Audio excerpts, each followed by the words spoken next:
collaboration, it sounds nice in principle, but to execute that, it can be a challenge.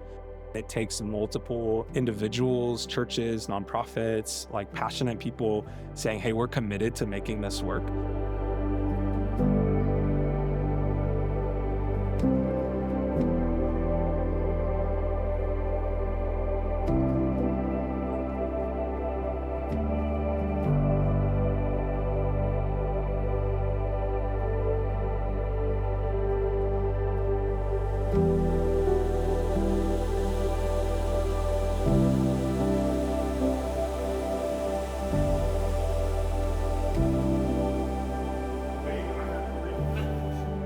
At Riverside Project, we had a church leader training, and that's where I met Miss Jackie. And she had just mentioned, hey, our role along the river is to care for biological families to prevent their kids from going into the system in the first place. And then that very next day, this case came in from Miss West.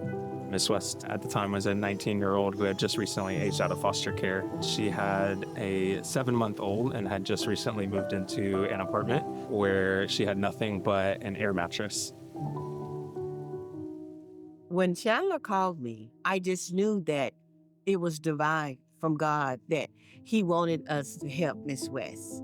Yes, she is 19. Yes, she has aged out of a system. Yes, she has a little one that she's got to figure this out, but she's not forgotten and she is not forsaken. I got an email. They said, hey, we have this house full of furniture. Anything that we can donate and provide for a family in need, please, can you find somewhere? And we need it out by this week.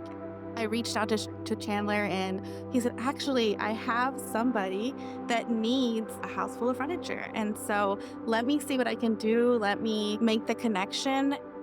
The pastor, 2 other deacons, and myself went to the house, moved all the furniture. And it was such a blessing to her because the whole house was full. She just couldn't understand how someone would do that much. Using the analogy of the river, it's many different churches along the river. It doesn't have to always be so complicated. Okay, the church has to do these things in this exact order in this program. I don't have to have all the pieces to all the tasks or helping a family. Your role in this story and Northside's role in this story was literally forwarding an email. Yes, it which really was. Wasn't that complicated, but made such a huge impact. It's really about the relationships that we're able to form to be the hands and feet of Jesus in the community, showing up in the form of a mattress or a sofa or groceries. We recognize, hey, many of these vulnerable kids and families, they're in the water for a variety of reasons, but most of the time it's some kind of hurt in a relationship. On the flip side of that, we recognize that healing comes from a relationship. And so it's so important for individuals and community partners and churches to not just come in with furniture and fill an apartment and then leave, but that relational kind of wraparound support is so vital to helping vulnerable kids and families recognize that, hey, I'm not in this alone, that I actually have community support, and to not just be successful, but to heal.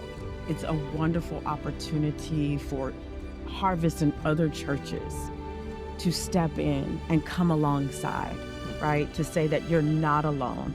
You don't have to turn your baby into CPS. We can offer these supports. And I think those prevention services are really crucial.